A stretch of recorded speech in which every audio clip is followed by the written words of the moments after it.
ಎಲ್ರಿಗೂ ನಮಸ್ತೆ. Welcome back to my YouTube channel. ಎಲ್ಲರೂ ಹೇಗಿದ್ದೀರಾ? ನಾವು ಕೂಡ ತುಂಬ ಚೆನ್ನಾಗಿದ್ದೀವಿ. ಎಲ್ಲರೂ ಚೆನ್ನಾಗಿದ್ದೀರಾ ಅಂದ್ಕೊಂಡಿದ್ದೀನಿ. ನಾನು ಇವತ್ತು ಡೈಲಿ ಲಾಗ್ ಮಾಡ್ತಾಯಿದ್ದೀನಿ. ವೆಡ್ನಸ್ಡೇ ಸಂಜೆಯಿಂದ ಲಾಗ್ ಸ್ಟಾರ್ಟ್ ಮಾಡಿದ್ದೆ. ಅಂದರೆ ನಾವು ಮಂತ್ರಾಲಯಕ್ಕೆ ಟ್ರೈನ್ ಬುಕ್ ಮಾಡಿದ್ವಿ, ರಾಯರ ದರ್ಶನ ಮಾಡೋಕ್ಕೆ ಹೋಗಬೇಕು ಅಂದ್ಬಿಟ್ಟು.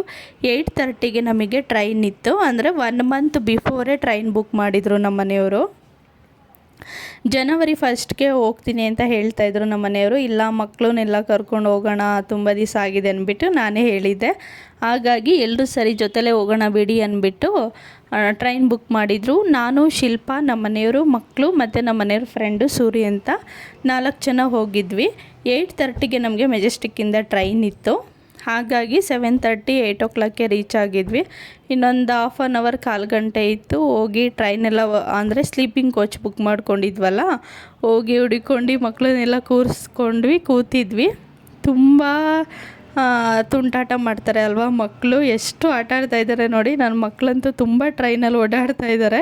ಭದ್ರಾವತಿಗೆ ಹೋಗಿದ್ವಿ, ಇವಾಗ ಮಂತ್ರಾಲಯಕ್ಕೆ ಹೋಗ್ತಾಯಿದ್ದೀವಿ.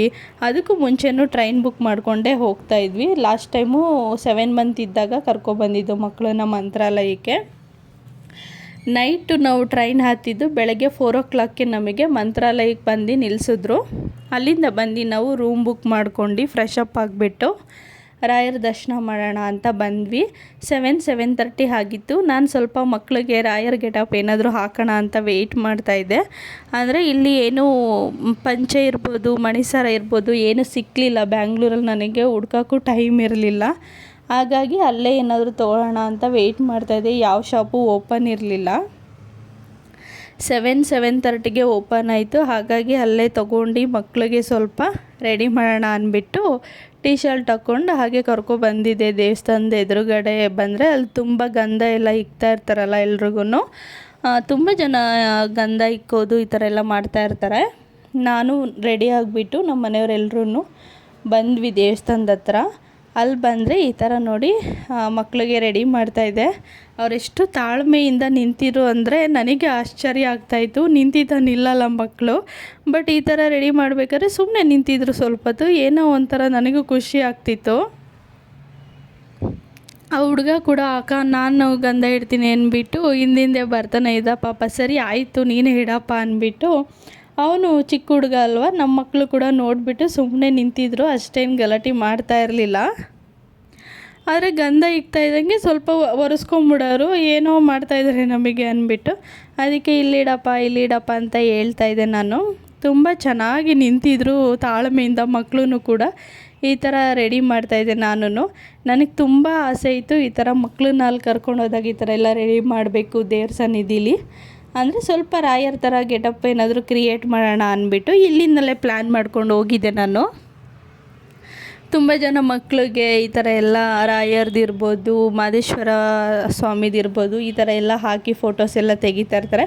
ಬಟ್ ನಾನು ಲೈವ್ ರಾಘವೇಂದ್ರ ಸ್ವಾಮಿ ದೇವಸ್ಥಾನಕ್ಕೆ ಹೋದಾಗಲೇ ಈ ಥರ ಕರ್ಕೊಂಡು ಹೋಗಬೇಕು ಮಕ್ಕಳನ್ನ ಅಂತ ತುಂಬ ಆಸೆ ಇತ್ತು. ಹಾಗಾಗಿ ನಾನು ಕೂಡ ಅದೇ ಥರ ರೆಡಿ ಮಾಡ್ತಾಯಿದ್ದೆ.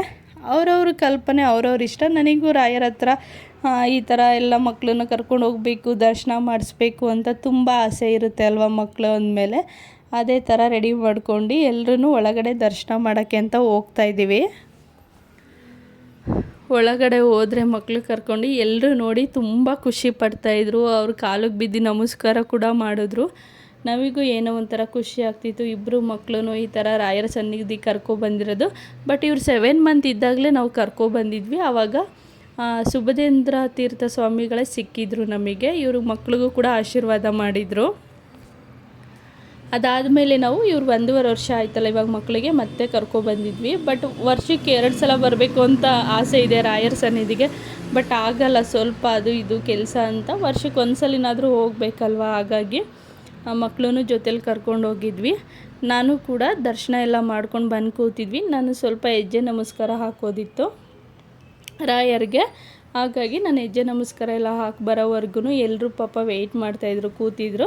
ದೇವಸ್ಥಾನದಲ್ಲಿ ಏನೋ ಒಂಥರ ಸಮಾಧಾನ ಅಲ್ವಾ ತುಂಬ ಹೊತ್ತು ಕೂತ್ಕೊಂಡ್ರೆ. ಹಾಗಾಗಿ ಮಕ್ಕಳು ಕೂಡ ಈ ಥರ ಎಲ್ಲ ಓಡಾಡ್ತಾಯಿದ್ರು. ಕ್ಯೂಟಾಗಿ ಎಲ್ಲರೂ ನಮಸ್ಕಾರ ಮಾಡ್ಕೊತಾಯಿದ್ರು, ವೀಡಿಯೋ ತಗೊತಾಯಿದ್ರು, ಫೋಟೋ ತಗೊತಾಯಿದ್ರು. ಏನೋ ಒಂಥರ ಖುಷಿ ಕೂಡ ಆಗುತ್ತೆ. ನಮ್ಮ ಮಕ್ಕಳು ನೋಡಿ ನಮಗೂ ಹೆಮ್ಮೆ ಅನಿಸುತ್ತೆ ಈ ಥರ ಮಕ್ಕಳನ್ನೆಲ್ಲ ಕ್ಯೂಟಾಗಿ ರೆಡಿ ಮಾಡಿದಾಗ ಅಲ್ವಾ.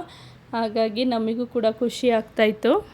ದರ್ಶನ ಎಲ್ಲ ಆದಮೇಲೆ ನಾವು ಕೂಡ ಸ್ವಲ್ಪ ಹೊತ್ತು ಹಾಗೆ ಕೂತಿದ್ವಿ. ಅದಾದಮೇಲೆ ಹೊರಗಡೆ ಬಂದ್ವಿ, ಟಿಫನ್ ತಿನ್ಕೊಂಡು ಬರೋಣ ಮತ್ತೆ ಆಮೇಲೆ ಅಂದ್ಬಿಟ್ಟು ಮಕ್ಳಿಗೂ ಕೂಡ ಇಡ್ಲಿ ಏನಾದರೂ ತಿನ್ನಿಸೋಣ, ತುಂಬ ಟೈಮ್ ಆಗಿಬಿಟ್ಟಿದೆ ಅಂದ್ಬಿಟ್ಟು. ಅವರು ಕೂಡ ಆ್ಯಕ್ಟಿವ್ ಆಗಿರಬೇಕಲ್ವ, ಇಲ್ಲಾಂದರೆ ಅಳೋಕ್ಕೆ ಸ್ಟಾರ್ಟ್ ಮಾಡಿಬಿಡ್ತಾರೆ ಹೊಟ್ಟೆ ಹಸಿದ್ರೆ. ಹಾಗಾಗಿ ಹೋಟೆಲಿಗೆ ಬಂದುಬಿಟ್ಟು ಅವ್ರಿಗೂ ಕೂಡ ಇಡ್ಲಿ ಎಲ್ಲ ತೊಗೊಂಡು ತಿನ್ನಿಸ್ತಾಯಿದ್ವಿ. ದೇವಸ್ಥಾನದ ಹತ್ರನೇ ಇತ್ತು ಹೋಟೆಲ್ಲು, ಹಾಗಾಗಿ ಡ್ರೆಸ್ ಚೇಂಜ್ ಏನು ಮಾಡಿರಲಿಲ್ಲ ಮಕ್ಕಳಿಗೆ. ಇಡ್ಲಿ ಎಲ್ಲ ತಿನ್ನಿಸ್ಬಿಟ್ಟು ನಾವು ತಿಂಡಿ ತಿನ್ಕೊಂಡು ಮತ್ತೆ ದೇವಸ್ಥಾನದ ಹತ್ರ ಹೋಗ್ಬಿಟ್ಟು ಸ್ವಲ್ಪ ವೀಡಿಯೋ ಫೋಟೋಸ್ ಎಲ್ಲ ತೆಕ್ಕೊಳ್ಳೋಣ ಮಕ್ಕಳದು ಅಂದ್ಬಿಟ್ಟು ಕರ್ಕೊಂಡು ಹೋದ್ವಿ ರಿಟರ್ನು. ಅಷ್ಟು ಬಿಸಿಲೇನಿರಲಿಲ್ಲ ತುಂಬ, ಅಂದರೆ ಸ್ವಲ್ಪ ಬಿಸಿಲಿತ್ತು. ಆವಾಗ 9:30 ಆಗಿತ್ತು ಅನಿಸುತ್ತೆ ಅಷ್ಟೇ. ತುಂಬ ಜನ ಬಂದುಬಿಟ್ಟು ಮಾತಾಡಿಸ್ತಾಯಿದ್ರು, ಮಕ್ಕಳನ್ನು ಕೂಡ ಫೋಟೋಸ್ ಎಲ್ಲ ತೆಗೊತಾಯಿದ್ರು.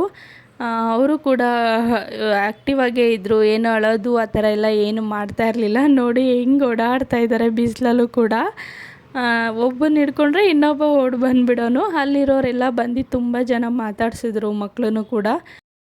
ಏನಪ್ಪ ಇವರು ಮಕ್ಕಳನ್ನೆಲ್ಲ ಇಟ್ಕೊಂಡು ಪ್ರದರ್ಶನ ಮಾಡ್ತಾವ್ರೆ ಅಂತೆಲ್ಲ ಅಂದ್ಕೋಬೇಡಿ, ನಾವು ತುಂಬ ಆಸೆಯಿಂದ ಮಾಡಿದ್ದು. ರಾಯರ್ ಗೆಟಪ್ ಹಾಕಬೇಕು ಸ್ವಲ್ಪ ಅಂದ್ಬಿಟ್ಟು. ನಾನೇನು ಅಷ್ಟು ಐಡಿಯಾ ಮಾಡ್ಕೊಂಡು ಎಲ್ಲ ತೊಗೊಂಡು ಹೋಗಿರಲಿಲ್ಲ. ಅಲ್ಲೇ ಏನು ಸಿಗುತ್ತೆ ಅದನ್ನು ತೊಗೊಂಡು ಮಕ್ಳಿಗೆ ಈ ಥರ ರೆಡಿ ಮಾಡಿದಷ್ಟೇ. ನೋಡಿ ಶಿಲ್ಪ ಕರ್ಕೊಂಡೋಗಿ ನಿಲ್ಲಿಸ್ತಾ ಇದ್ದಾಳೆ, ಒಂದು ಫೋಟೋ ವಿಡಿಯೋ ತಗೊಳ್ಳೋಣ ಅಂದ್ಬಿಟ್ಟು. ಅವರು ಇಬ್ಬರು ಆಮೇಲೆ ತುಂಬ ಬಿಸಿಲಾಗ್ತಾಯಿತ್ತು, ಜನಗಳು ಕೂಡ ತುಂಬ ಜನ ಓಡಾಡ್ತಾ ಇದ್ರಲ್ಲ, ಹಾಗಾಗಿ ಆ ಕಡೆ ಈ ಕಡೆ ಓಡಾಡ್ತಾಯಿದ್ರು. ಅವರೂ ಕೂಡ ಎಲ್ಲರೂ ಬಂದು ಕೂಡ ಫೋಟೋಸ್ ವೀಡಿಯೋಸ್ ತಗೊತಾಯಿದ್ರು. ಮತ್ತೆ ಅವ್ರಿಗೂ ಏನೋ ಒಂಥರ ಅನ್ನಿಸ್ತಾಯಿತ್ತು ಅನಿಸುತ್ತೆ. ಇಬ್ಬರೂ ತಳ್ಳಾಡ್ಕೊತಾ ಇದ್ರು, ಹೇಗೆಲ್ಲ ಆಟ ಆಡ್ತಾಯಿದ್ದಾರೆ ನೋಡಿ. ನಮ್ಮ ಮಕ್ಕಳು ನೋಡಿ ನಮಗೆ ಖುಷಿ ಆಗ್ತಾಯಿತ್ತು ಈ ಥರ ಎಲ್ಲ ಗೆಟಪ್ ಹಾಕಿರೋದಕ್ಕೆ. ಅವನು ಎಷ್ಟು ಓಡಾಡೋದು ಮತ್ತು ಒಂದು ಶಿಲ್ಪನ ಹತ್ರ ಹೋಗೋದು ಇದೇ ಥರ ಮಾಡ್ತಾಯಿದ್ರು ಇಬ್ಬರೂ. ಹಸುಗಳೇನಾದರೂ ಇದೆಯಾ ಫೋಟೋ ವೀಡಿಯೋಸ್ ತಗೊಳ್ಳೋಕ್ಕೆ ಅಂದ್ಬಿಟ್ಟು ನೋಡ್ತಾ ಇದೆ, ಬಟ್ ಏನೂ ಇರಲಿಲ್ಲ ಅಲ್ಲಿ, ತುಂಬ ಬಿಸಿಲಲ್ವ, ಹಸುಗಳೇನೂ ಇರಲಿಲ್ಲ. ದರ್ಶನ ಎಲ್ಲ ಚೆನ್ನಾಗಾದ್ಮೇಲೆ ಹೊರಗಡೆ ಕೂಡ ಈ ಥರ ಮಕ್ಕಳನ್ನ ಸ್ವಲ್ಪ ಆಟ ಆಡಿಸ್ತಾ ಇದ್ವಿ. ಫೋಟೋಸ್ ವೀಡಿಯೋಸ್ ಎಲ್ಲ ತಗೊಳ್ಳೋಣ ಅಂದ್ಬಿಟ್ಟು, ಸ್ವಲ್ಪ ಕ್ಯೂಟ್ ಆಗಿರುತ್ತಲ್ವ, ಅದಕ್ಕೋಸ್ಕರ. ಇಬ್ಬರು ನೋಡಿ ಯಾವ ಥರ ಕೈ ಹಿಡ್ಕೊಂಡು ಒಬ್ರಿಗೊಬ್ರು ಹೆಗ್ಲ ಮೇಲೆ ಕೈ ಹಾಕ್ಕೊಂಡು ಹೋಗ್ತಾ ಇದ್ದಾರೆ. ಎಷ್ಟು ಖುಷಿ ಆಯಿತು ಅಂದರೆ ನನಗಂತೂ ಮನಸ್ಸಿಗೆ ಏನೋ ಒಂಥರ ನೆಮ್ಮದಿ ಆಯಿತು. ನನಗೆ 7 ವರ್ಷ ಆದಮೇಲೆ ಮಕ್ಕಳಾಗಿರೋದ್ರಿಂದ ಯಾಕೆ ಹೇಳ್ತಾ ಇದ್ದೀನಿ ಇದನ್ನು ಅಂದರೆ, ನಾನು ತುಂಬ ರಾಯರನ್ನ ಬೇಡಿದ್ದೀನಿ. ರಾಯರ ಆಶೀರ್ವಾದ ಅನಿಸುತ್ತೆ, ಆಮೇಲೆ ನಮಗೆ ಮಕ್ಕಳಾಗಿದ್ದು. ಹಾಗಾಗಿ ನನಗೆ ರಾಯರಂದ್ರೆ ಕೂಡ ತುಂಬ ಇಷ್ಟ. ರಾಯರನ್ನ ನಂಬಿದ್ರೆ ಕೈ ಬಿಡಲ್ಲ ಅಂತ ಹೇಳ್ತಾರಲ್ಲ, ಅದಕ್ಕೆ ಇದು ಒಂದು ಸಾಕ್ಷಿ ನನಗೆ. ಎಷ್ಟೋ ವಿಚಾರಗಳು ನಮ್ಮ ಲೈಫಲ್ಲಿ ಇನ್ನೇನು ಆಗ್ತಾಯಿಲ್ಲ, ಭಗವಂತ ನನಗೆ ಆಗೋದೇ ಇಲ್ಲ, ಮುಗ್ದೋಯ್ತೇನೋ ಅನ್ನೋ ಸ್ಟೇಜಿಗೆ ಬಂದಾಗೆಲ್ಲನೂ ರಾಯರೇ ಏನಾದರೂ ಮಾಡಪ್ಪ ಅಂತ ಮನಸ್ಸಲ್ಲಿ ಬೇಡ್ಕೊಂಡಿದ್ದೀವಿ. ನಾನು ಅಂತಲ್ಲ, ನಮ್ಮ ಮನೆಯವರು ನಾನಿಬ್ಬರೂ ಕೂಡ ರಾಯರನ್ನ ತುಂಬ ನಂಬ್ತೀವಿ. ಅಂಥ ಸಮಯದಲ್ಲೆಲ್ಲ ಏನೋ ಒಂದು ರೀತಿ, ಯಾವುದೋ ಒಂದು ರೀತಿ ಹೆಲ್ಪ್ ಆಗಿದೆ ನಮಗೆ. ಅದಕ್ಕೋಸ್ಕರ ನಾನು ತುಂಬ ನಂಬ್ತೀನಿ ರಾಯರನ್ನ. ಅಲ್ಲಿ ನೋಡಿ ಮಕ್ಕಳನ್ನೆಲ್ಲ ಎತ್ಕೊಂಡು ಎಷ್ಟೊಂದು ಜನ ಫೋಟೋಸ್ ತೆಗೆಸ್ಕೊತಾ ಇದ್ರು. ನನ್ನ ಮಗ ನಮ್ಮ ಹತ್ರನೇ ಬರ್ತಾಯಿಲ್ಲ, ಅವ್ರ ಹತ್ರ ಹೋಗ್ಬಿಟ್ಟು ತುಂಬ ಚೆನ್ನಾಗಿ ಮಾತಾಡಿಸ್ತಾಯಿದ್ರು ಮಕ್ಕಳನ್ನೆಲ್ಲ. ಮಕ್ಕಳಂದರೆ ಎಲ್ರಿಗೂ ಇಷ್ಟ ಅಲ್ವಾ, ಅದಕ್ಕೋಸ್ಕರ ನಾವು ಅಷ್ಟೇ ಫ್ರೀಯಾಗಿ ಬಿಡ್ತೀವಿ. ಯಾರು ಎತ್ಕೋಬೇಡಿ, ಮುತ್ಕೊಡ್ಬೇಡಿ, ಆಟ ಆಡಿಸ್ಬೇಡಿ ಅಂತ ಎಲ್ಲ ನಾವೇನು ಅಡ್ಡಿನೇ ಮಾಡೋಕ್ಕೆ ಹೋಗೋದಿಲ್ಲ. ಯಾಕಂದರೆ ಮಕ್ಕಳಂದರೆ ದೇವ್ರ ಸಮಾನ ಅಂತ ಹೇಳ್ತಾರೆ, ಎಲ್ರಿಗೂ ಇಷ್ಟ ಆಗುತ್ತೆ ಮಕ್ಕಳಂದರೆ. ಹಾಗಾಗಿ ನಾವು ಕೂಡ ಫ್ರೀಯಾಗಿ ಬಿಡ್ತೀವಿ, ಬಟ್ ನೋಡ್ಕೊತಾ ಇರ್ತೀವಿ ಕೇರ್ಫುಲ್ಲಾಗಿ. ಹೊರಗಡೆ ನೋಡಿ ಎಷ್ಟು ಬಿಸಿಲಿದೆ, ಜನನೂ ಕೂಡ ಅಷ್ಟು ಜನ ಬಂದಿದ್ದರು. ಅವತ್ತು ಹುಣ್ಣಿಮೆ ಇರೋದ್ರಿಂದ ಥರ್ಸ್ಡೇ ಅಂದರೆ ಗುರುವಾರ ಹುಣ್ಣಿಮೆ ಇತ್ತಲ್ಲ, ಹಾಗಾಗಿ ತುಂಬ ರಶ್ ಇತ್ತು. ಒಳಗಡೆ ಹೋದರೆ ತುಂಬ ಕ್ರೌಡ್ ಅನ್ನಿಸ್ತಾಯಿತ್ತು, ಬಟ್ ಹೊರಗಡೆ ಏನಷ್ಟು ಜನ ಇರಲಿಲ್ಲ. ಒಳಗಡೆನೂ ತುಂಬ ಕ್ರೌಡ್ ಇದ್ರಲ್ಲ, ಆದ್ರೂ ನಾವು ಫ್ರೀಯಾಗಿ ಇದ್ವಿ, ಅಷ್ಟೊಂದೇನು ಹಿಂಸೆ ಅಂತ ಅನ್ನಿಸ್ಲಿಲ್ಲ. ದರ್ಶನ ಎಲ್ಲ ಕೂಡ ತುಂಬ ಚೆನ್ನಾಗಾಯಿತು.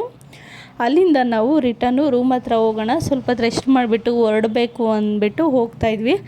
ಮಕ್ಕಳಿಗೆ ಇಬ್ರಿಗೂ ಟೀ ಶರ್ಟ್ ಹಾಕಿದೆ, ಯಾಕೆಂದರೆ ತುಂಬ ಬಿಸಿಲಿದೆ ಅಲ್ವಾ, ಹಾಗೆ ಬರೀ ಮೈಲಿ ಕರ್ಕೊಂಡು ಹೋಗೋದು ಬೇಡ ಅಂದ್ಬಿಟ್ಟು. ಅಲ್ಲಿ ಸ್ವಲ್ಪ ಮಕ್ಕಳಿಗೆ ಏನಾದರೂ ತೊಗೊಳ್ಳೋಣ ಅಂದ್ಬಿಟ್ಟು ಆಟ ಸಾಮಾನೆಲ್ಲ ತೆಗೆಸ್ಕೊತಾಯಿದ್ರು ಅವ್ರ ಅಪ್ಪನ ಹತ್ರ. ಶಿಲ್ಪಂಗೆ ಈ ಥರ ಮೆಹಂದಿ ಹಾಕಿಸ್ಕೊಂತ ಹೇಳಿದ್ವಿ. 2 ರೂಪೀಸ್ ಅಂತ ಏನೋ ಹೇಳ್ತಾಯಿದ್ರು, ತುಂಬ ಚೆನ್ನಾಗಿ ಆಗ್ತಾಯಿದ್ರು ಕೂಡ. ಕೈ ತುಂಬ ಹಾಕ್ಬಿಟ್ರು. ಒಂದು ಅಚ್ಚಿಗೆ 2 ರೂಪೀಸ್ ಅಂತ ಏನೋ ಹೇಳಿದ್ರು. ಎಲ್ಲರೂ ಪಾಪ ಅವ್ರವ್ರ ಹೊಟ್ಟೆ ಪಡಂಗೆ ಮಾಡೋದಲ್ವ, ಏನೋ ಒಂದು ಕೆಲಸ ಮಾಡ್ತಾರೆ ಅಲ್ವಾ. ಸರಿ ಹಾಕಿಸ್ಕೊ ಶಿಲ್ಪ ಅಂತ ಹೇಳಿದೆ. ನಾನೇನು ಹಾಕಿಸ್ಕೊಳ್ಳಿಲ್ಲ. ಹಾಗೆ ಮಕ್ಳಿಗೂ ಕೂಡ ಸ್ವಲ್ಪ ಆಟ ಸಾಮಾನೆಲ್ಲ ತೊಗೊಂಡು ರೂಮ್ ಹತ್ರ ಹೋಗೋಣ, ಟೈಮ್ ಆಗುತ್ತೆ, ಒಂದು ಅರ್ಧ ಅವರ್ ರೆಸ್ಟ್ ಮಾಡಿಬಿಟ್ಟು ಟ್ರೈನು ಮಿಸ್ ಆಗಿಬಿಡುತ್ತೆ, ಹೋಗಬೇಕು ಮತ್ತೆ ಅಂದ್ಬಿಟ್ಟು ಹೋಗ್ತಾಯಿದ್ವಿ. ಹಾಗೆ ನನ್ನ ಫ್ರೆಂಡು ಒಂದು ದೇವ್ರ ಫೋಟೋ ಬೇಕು ಅಂತ ಹೇಳಿದ್ಲು, ರಾಯರದ್ದು.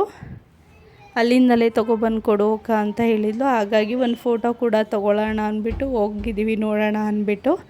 ತುಂಬ ಚೆನ್ನಾಗಿರುತ್ತೆ ರಾಯರ ಫೋಟೋ ನೋಡಲಿಕ್ಕೆ. ಏನೋ ಒಂಥರ ರಾಯರೇ ಎಲ್ಲಿದ್ದಾರೇನೋ ಅನಿಸುತ್ತೆ ಪ್ರತಿ ಸಲ ನನಗೆ. ದೇವ್ರ ಫೋಟೋ ನೋಡಲಿ ಅಥವಾ ಎಲ್ಲೇ ನೋಡಲಿ, ಮೊಬೈಲಲ್ಲಿ ಅಥವಾ ತುಂಬ ಜನ ರೀಲ್ಸ್ ಎಲ್ಲ ಮಾಡಿ ಹಾಕ್ತಾಯಿರ್ತಾರೆ. ನನಗೆ ಎಷ್ಟು ಖುಷಿಯಾಗುತ್ತೆ ರಾಯರಂದರೆ. ಯಾಕೆ ಪದೇ ಪದೇ ನಂಗೆ ಖುಷಿಯಾಗುತ್ತೆ. ನನಗೆ ತುಂಬ ರಾಯರಂದರೆ ಇಷ್ಟ. ಅಂದರೆ ಏನೋ ಗೊತ್ತಿಲ್ಲ, ದೇವರಂದ್ರೇ ಏನೋ ಭಕ್ತಿ ನನಗೆ ತುಂಬ ಜಾಸ್ತಿನೇ ಇದೆ. ಹಾಗಾಗಿ ಎಲ್ಲ ದೇವ್ರನ್ನೂ ನಂಬ್ತೀನಿ, ಪೂಜೆ ಮಾಡ್ತೀನಿ. ಎಲ್ಲರೂ ಹೆಣ್ಮಕ್ಳು ದೇವ್ರನ್ನ ಚೆನ್ನಾಗೇ ಪೂಜೆ ಮಾಡ್ತಾರೆ. ಅಲ್ಲಿಂದ ನಾವು ಫ್ರೆಶ್ ಅಪ್ ಆಗಿಬಿಟ್ಟು ಊಟ ಮಾಡೋಣ, ರಾಯರ ಪ್ರಸಾದ ತಿನ್ನೋಣ ಅಂದ್ಬಿಟ್ಟು, ಮಕ್ಕಳಿದ್ರೆ ಬೇಗನೆ ಬಿಡ್ತಾರೆ ಒಳಗಡೆ. ಇಬ್ಬರು ಬಂದುಬಿಟ್ಟು ಹಸ್ಬೆಂಡು ಮತ್ತು ಅವ್ರ ಫ್ರೆಂಡು ಇಬ್ಬರೂ ಇನ್ನೊಂದು ಲೈನಲ್ಲಿ ಬರ್ತಾಯಿದ್ರು. ಅವ್ರನ್ನೇನು ಬಿಡಲಿಲ್ಲ ಒಳಗಡೆ. ಅಂದರೆ ಮಕ್ಕಳಿದ್ರೆ ಬೇಗ ಹೋಗ್ಬೋದಲ್ವ, ಇವ್ರಿಗೆ ಅಟ್ಲೀಸ್ಟ್ ತಿನ್ನಿಸ್ಬೋದು ಊಟನ ಬೇಗ ಅಂದ್ಬಿಟ್ಟು ನಾನು ಶಿಲ್ಪ ಮಕ್ಕಳನ್ನ ಎತ್ಕೊಂಡು ಬಂದು ಊಟ ಹಾಕಿಸ್ಕೊಂಡು ತಿಂತಾಯಿದ್ದೀವಿ ರಾಯರ ಪ್ರಸಾದನ. ಮಕ್ಕಳು ಕೂಡ ಸ್ವಲ್ಪ ತಿಂದರು. ಮಕ್ಕಳು ಹಿಡ್ಕೊಂಡು ಊಟ ಎಲ್ಲ ಮಾಡೋದು ಸ್ವಲ್ಪ ಕಷ್ಟನೇ. ಅಷ್ಟು ರಶ್ ಕೂಡ ಇತ್ತು ಅಲ್ಲೂ ಕೂಡ. ಒಂದು ಸೈಡ್ ಅದಕ್ಕೆ ಬಂದು ಕುತ್ಕೊಂಡ್ಬಿಟ್ಟಿದ್ವಿ. ಪ್ರಸಾದ ಕೂಡ ತುಂಬ ಚೆನ್ನಾಗಿತ್ತು. ಯಾರ್ಯಾರು ರಾಯರ ದರ್ಶನ ಮಾಡಿದ್ದೀರಾ, ಯಾರ್ಯಾರು ಹೋಗ್ತಾ ಇದ್ದೀರಾ ಕಮೆಂಟ್ ಮಾಡಿ ತಿಳಿಸಿ. ಇವಾಗನ ನಾಳೆ ಕೂಡ ಕಂಟಿನ್ಯೂ ಮಾಡ್ತೀನಿ. ಒಂದು ಟ್ವಿಸ್ಟ್ ಇದೆ. ಯಾಕೆ ಅಂದರೆ ನಮಗೆ ಟ್ರೈನ್ ಮಿಸ್ ಆಗಿತ್ತು, ರಿಟರ್ನ್ ದೇವಸ್ಥಾನಕ್ಕೆ ಬಂದ್ವಿ. ತುಂಬ ಚೆನ್ನಾಗಿರುತ್ತೆ, ಕಂಟಿನ್ಯೂ ಇರುತ್ತೆ. Thank you so much. ನಾಳೆ ಕೂಡ ನೋಡಿ.